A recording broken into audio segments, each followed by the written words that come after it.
Le catastrophisme est un biais cognitif qui a des répercussions profondes sur notre manière de percevoir et de réagir face aux événements de la vie.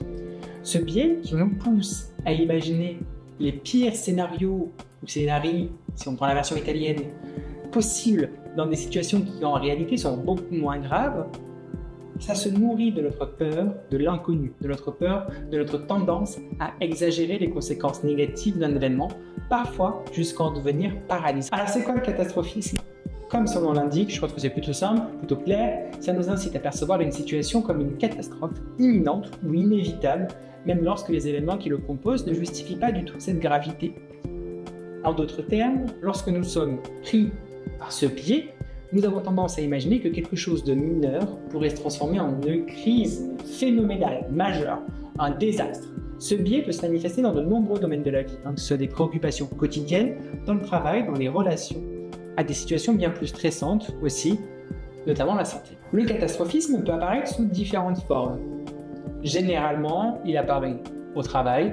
Imaginons qu'un collègue fait une remarque sur votre présentation.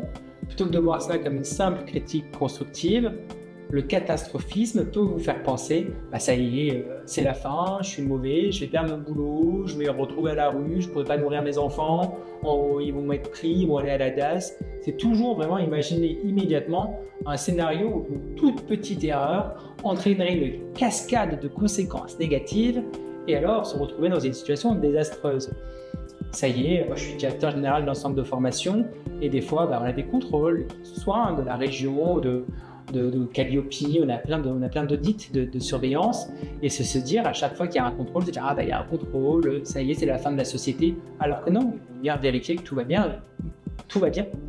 Donc c'est aussi dans les relations humaines, on pourrait être pris par le fait que ça y est, mon copain, ma copine ne me répond pas depuis une demi-heure sur le téléphone, elle est forcément en train de me tromper, il est parti ailleurs, elle est partie avec les enfants. C'est un conflit mineur qui est surexagéré dans quelque chose de dramatique. Et là où c'est bien dangereux, c'est dans la santé, parce que le catastrophisme qui est assez fréquent dans ces cas-là, quand on fait face à des symptômes physiques ou émotionnels. Par exemple, si vous avez une douleur à la poitrine, le biais catastrophique peut vous faire penser c'est une crise cardiaque, je vais mourir, au lieu de chercher une explication plus rationnelle ou de consulter aussi un professionnel de santé. On est pris dans une spirale d'une angoisse démesurée. Pareil pour les préoccupations financières. On a quelques petits problèmes financiers, une facture impayée, un retard de paiement. C'est penser que ça y est, on va se retrouver à la rue. Ça y est. C'est se dire tout de suite, c'est gravissime, alors parfois c'est juste temporaire et solvable. Alors, on a identifié ce que c'est que le catastrophisme, mais pourquoi ça se produit? Il est alimenté souvent par plusieurs facteurs psychologiques et émotionnels. L'anxiété et la peur, comme la plupart des biais cognitifs. Les personnes sujettes à l'anxiété ont tendance à envisager les scénarios les plus négatifs. Là, j'ai dit scénario et pas scénario. Mon choix. L'incertitude sur l'avenir, les changements, les événements inattendus déclenchent la peur. Plutôt que de voir ces situations comme des défis, des occasions de croissance, d'apprendre de nouvelles choses, de se développer, c'est souvent perçu comme des menaces existentielles et ça va conduire à l'amplification et le catastrophisme. L'amplification et le catastrophisme sont souvent liés dans les biais cognitifs. Pareil, pour les expériences passées, si une personne a déjà vécu des situations où un petit problème est devenu grave, elle va avoir une tendance à anticiper de tels scénarios à l'avenir et se dire tout ce que je vais vivre, tous les petits problèmes que je vais vivre vont forcément finir comme celui que je connais parce que je le connais et je l'ai déjà vécu, ça va finir gravissime, alors que parfois il n'est rien de ça. Et c'est souvent dû à un manque de contrôle. Lorsqu'on ressent qu'on n'a pas le contrôle sur une situation, notre cerveau a tendance à imaginer les pires scénarios.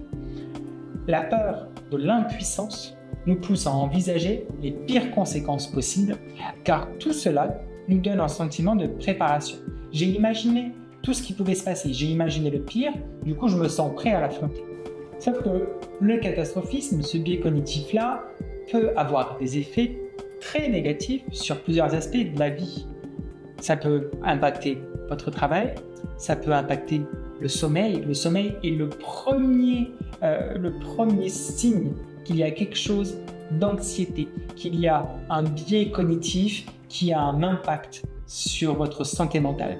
Le sommeil est le premier révélateur de quelque chose qui ne va pas. quelqu'un qui aurait tendance à du catastrophisme ou de l'amplification ou même de la minimisation aurait des troubles de sommeil. C'est systématique. Il va avoir du mal à s'endormir parce qu'il va réfléchir à beaucoup de choses, il va imaginer tous les pires scénarios qui pourraient y arriver.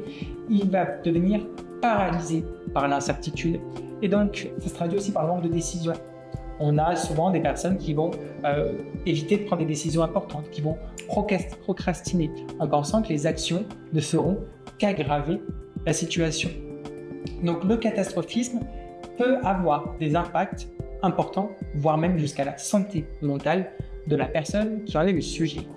C'est un épuisement émotionnel. La rumination constante des pires scénarios est épuisante. Le catastrophisme vous laisse dans un état d'anxiété élevé, ce qui empêche votre cerveau de se détendre et de traiter l'information de manière logique, rationnelle. Ça peut mener parfois à un état d'épuisement émotionnel. Vous vous sentez surmené, alors qu'en vrai, il ne se passe rien. Alors comment est-ce qu'on le surmonte? La bonne nouvelle quand même, c'est que ça peut être contré. Premièrement, facile à dire, plus difficile à faire, prendre du recul et questionner ses pensées. Alors oui, lorsqu'un événement déclenche une pensée catastrophique, arrêtez-vous un instant. Demandez-vous, est-ce que je réagis de manière disproportionnée? Quelle est la probabilité que cela arrive réellement? Est-ce que c'est normal que parce que j'ai mal à l'oreille, de suite j'imagine que je suis en train d'avoir de la surdité? Non. Remettez en question la validité de vos pensées. C'est juste une otite. Essayez de diminuer le pouvoir de ces pensées sur vous. On pratique souvent la pleine conscience. Ça aide à ancrer dans le présent, à prendre du recul par rapport aux pensées anxieuses et à observer la situation de manière plus objective. Distinguez ce qui est sous votre contrôle. Le catastrophisme naît souvent du sentiment que nous n'avons aucun contrôle sur une situation. En vous concentrant sur les actions concrètes que vous pouvez entreprendre. D'accord, j'imagine ce pire scénario. Qu'est-ce que je peux faire si ça arrive? Ok, bon d'accord. Chaque petite étape que je vais franchir va m'aider à retrouver le contrôle sur la situation. Essayez de voir la perspective réaliste. J'ai imaginé la pensée catastrophique, je me demande quel est le scénario quand même le plus probable, quel est le pire scénario qui pourrait se produire, combien de chances a-t-il réellement de se produire, et souvent le pire scénario est largement exagéré et vous vous retrouverez avec des solutions pragmatiques pour éviter qu'il ne se réalise. Donc ce biais cognitif du catastrophisme, c'est une tendance naturelle de notre cerveau à exagérer les risques et à imaginer des scénarios négatifs.